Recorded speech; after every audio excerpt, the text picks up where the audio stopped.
A las 18:04 saludamos a nuestro primer invitado. Se trata del doctor Mauricio Alarcón, presidente de la Fundación Ciudadanía y Desarrollo. Mauricio, buenas noches, gracias tu participación. Bueno, la ciudadanía se pregunta ¿por qué el presidente de la República se ha abierto tantos frentes? La semana pasada fue con el Parlamento al que acusó de tramar su inhabilitación mental. Hasta el día de hoy, me parece, los asambleístas que sesionaron este día martes en Machala por los 200 años de fundación de esa importante ciudad ecuatoriana, decían que no hay ningún interés en aquello. Bueno, ¿por qué se sigue manteniendo pues ese relato, Mauricio? Bienvenido. Buenas tardes, un saludo para ti, para la audiencia de Sucesos. Y apenas has señalado tú dos ejemplos de lo que ha sido la tónica de los últimos meses. Ya vamos a seguir con algunos más. Confrontación, apertura de frentes, diría yo, atención al foco electoral en lugar de al foco de gestión pública. Y creo que basta regresar a ver unos meses atrás, que ni siquiera podemos hablar de años, tan poco tiempo ha pasado, para darnos cuenta que uno de los peores errores que cometió el gobierno de Guillermo Lasso, recordarás tú, fue abrirse frentes innecesarios, crearse novelas o películas de horror que en definitiva no existían y quedarse solo y aislado en un país que políticamente necesita gobernabilidad, necesita diálogo, necesita que se tienda puentes. Noboa ganó la presidencia, Edgar, recordarás tú, cuando dijo que él no era anti nada. Él era pro y que venía a construir y a tender la mano hasta de definitiva a sus enemigos. Pero ya en la práctica, no sé si por el síndrome de ubris o por ese, no sé, alcohol o droga que genera el poder, terminan haciendo lo que prácticamente todos los gobernantes han hecho, ¿no? Creerse intocables, superiores, con una moral por encima del bien y del mal, y tomando decisiones que tarde o temprano pasan factura, y no únicamente quienes ejercen el poder, sino colateralmente, te diría, a todos los ciudadanos. Así es que en lo personal, Edgar, respondiendo a tu pregunta, no sé por qué Daniel Noboa, Guillermo Lasso y otros mandatarios se han abierto frentes innecesarios en un país en el que únicamente sumando esfuerzos se puede lograr resultados para atender las problemáticas que a todos nos dan. Ayer, por ejemplo, discusión con la Corte Constitucional de parte de las autoridades del gobierno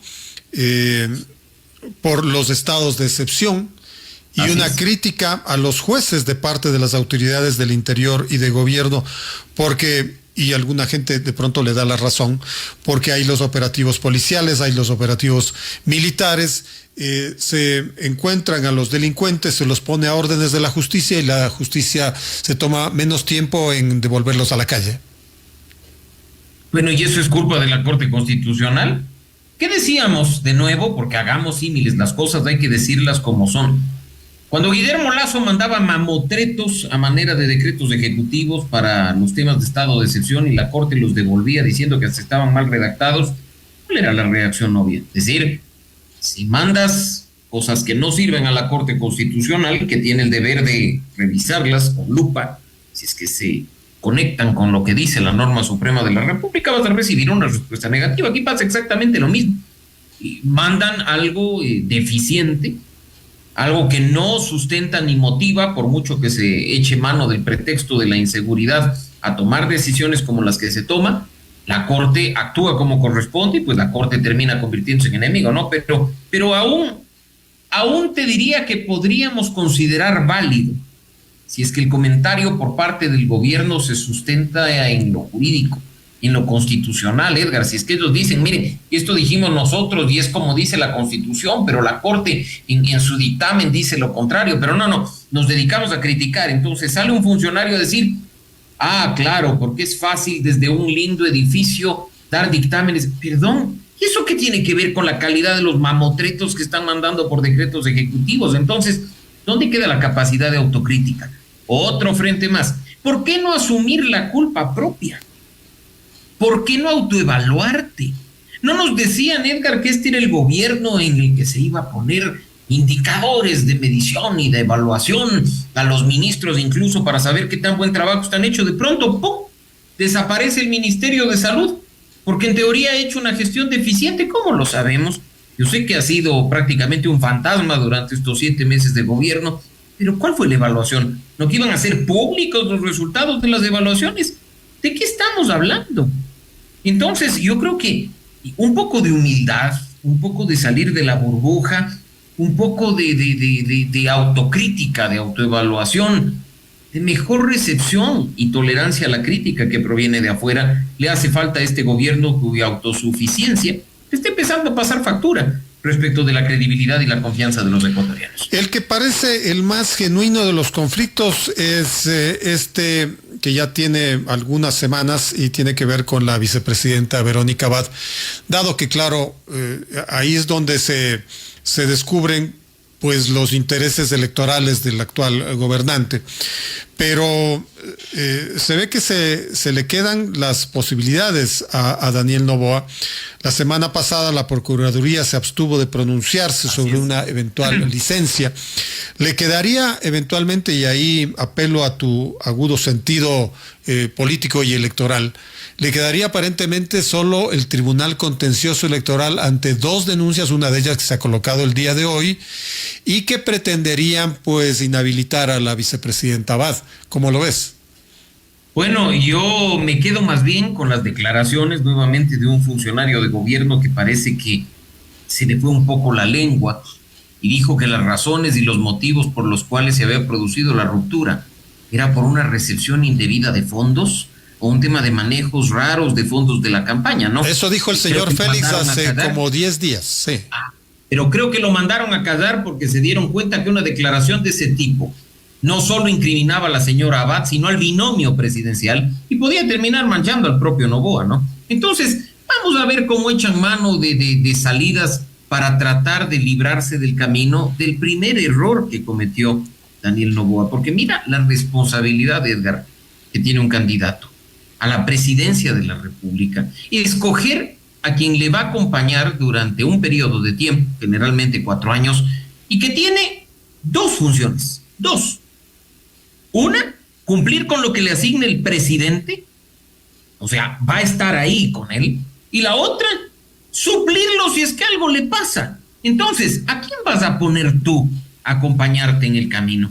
Sí, ya ahora por las normas, de forma forzada, tiene que ser una persona de tu género opuesto, perfecto, pero necesitas a alguien que comparta tus ideas, que conozca tu plan de gobierno, que tenga una visión general común de lo que se tiene que hacer durante ese periodo. No alguien totalmente opuesto, así es que parece ser que eso de intentemos llegar a la presidencia aunque creemos que fracasaremos, le está pasando factura. Y no solo a Daniel Noboa, que ahora ve en riesgo entregar 30 o 32 días del poder a la señora Abad, sino al país entero, que somos quienes estamos pagando las consecuencias de ese acto de inmadurez, de irresponsabilidad del señor cuando era candidato. Porque si es que el Tribunal Contencioso Electoral no es una alternativa para Noboa, cabe una hipótesis de que Noboa efectivamente inscriba su candidatura en consideración a que se le ha encargado como única tarea a la vicepresidenta Verónica Abad que esté en Israel y no se revoca ese mandato. Por lo tanto, él como va a las elecciones tiene que encargarle el poder a alguien y ahí se habla de un ministro cercano. ¿Qué tan legal y sobre todo qué tan próximo a la normativa está esta hipótesis? Edgar, eso no tiene pies ni cabeza. Por favor, aquí incluso se ha echado mano de la vieja confiable de sacar a abogados afines al gobierno a interpretar antojadizamente la Constitución y el Código de la Democracia. De nuevo, quien ocupe la vicepresidencia de la República debe reemplazar al presidente en caso de ausencia temporal o asumir el mandato completo en caso de ausencia definitiva. 1. 2. El artículo 93 del Código de la Democracia es claro. Si una persona opta como candidato al mismo cargo que actualmente ocupa, tiene que pedir licencia durante el periodo de campaña. No hay vuelta que darle. Si el señor Noboa, que es actualmente presidente de la República, opta por la presidencia de la República, deberá pedir licencia para los 30 o 32 días que dura la campaña de la primera vuelta. Y eso configura una ausencia temporal del primer mandatario y una ocupación temporal de la presidencia de la República por parte de quien debe suceder, según la Constitución, que es la señora Abad. Solo si hay una ausencia temporal de las autoridades se puede hacer este encargo vicepresidencial, no presidencial, a un ministro de Estado. Cuando ya hablamos de ausencias definitivas, es otra historia, porque si en el camino, como en este país todo puede pasar, el Tribunal Contencioso Electoral destituye a la señora Abad, que personalmente, insisto, veo totalmente posible en un país en donde no rige el Estado de Derecho, simplemente tendrá que mandar una nueva terna a la Asamblea Nacional, de la cual saldrá una nueva vicepresidenta de la República para lo que resta del mandato. Tampoco es que puede agarrar y decir, no, aquí se queda el ministro X. Bueno, hablábamos de las numerosas pugnas y enfrentamientos del presidente de la República. Hoy estalla, en esta tarde estalla uno, y que tiene que ver con su ex familia política, ¿no? Y todo a pretexto de la hija que tiene de su anterior matrimonio. El presidente Noboa emite un boletín en donde acusa a ciertas mafias aseguradoras, ¿no? Y de alguna manera señala con el dedo a la exfamilia porque tiene pues una aseguradora conocida. ¿Cómo ves ese tipo de pugnas? No sé, ¿no? ¿Cómo calificarlas? Yo creo que podríamos pasarnos la hora entera anulando a los siguientes dos invitados, analizando todos los frentes que se está abriendo el gobierno. Además, lo que a mí me preocupa en materia del presidente es que la mayoría de frentes, por no decir todos ellos, están asociados a mujeres, lo cual a mí ya me parece un comportamiento bastante extraño. En cuanto al tema que tú mencionas... Pero bueno, el tema familiar o la ex familia no te llama la atención. De por medio hay una niña. Bueno, y yo quisiera escuchar, por ejemplo, el criterio de organizaciones de promoción y defensa de los derechos de niños, niñas y adolescentes pronunciarse al respecto, ¿no? O por qué no se ha dicho lo que creo de forma natural debería decirse, a favor o en contra de lo que está sucediendo. Hoy ha salido un comunicado, tú lo has dicho, en el que dice que defenderá casi que con su vida a su propia familia. Pero yo creo que acá, de nuevo, no se le está respondiendo al país. Yo sé que es un asunto personal, familiar del presidente de la República, pero así como en otros mandatos y con otros presidentes, recordarás tú, lo hemos evaluado en otros espacios contigo, cuando se decide ingresar a la política, se convierte esa persona en sujeto a escrutinio público y su vida personal, su vida particular, deja de ser 100% privada. Y hay algunos aspectos que, por ejemplo, cuando tienen además de por medio a la justicia y a las presiones que puede recibir la justicia para fallar en una forma específica, tienen que transparentarse de la forma de vida, ¿no? Mira que en el incidente anterior, con la misma ex esposa, y a propósito de la niña, fue que salió ese reportaje en el que se supo que el hoy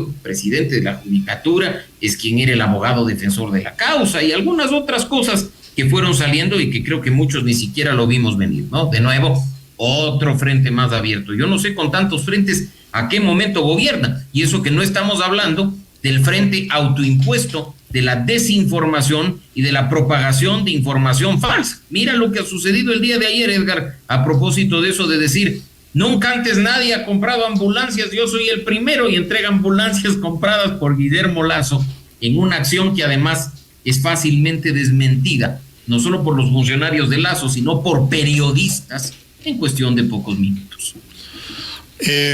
Y por si fuera poco, hoy se retira la visa a la ciudadana cubana Alondra Santiago, que ha recibido la solidaridad de muchos periodistas, comunicadores, políticos, influencers. ¿Cómo conceptúas tú lo que ha sucedido? De nuevo, falta de transparencia, mi estimado Edgar. No se trata acá de decir, vea, yo no fui, yo recibí un informe reservado, pasé a Cancillería, pregúntele a Cancillería, los otros se lavan las manos.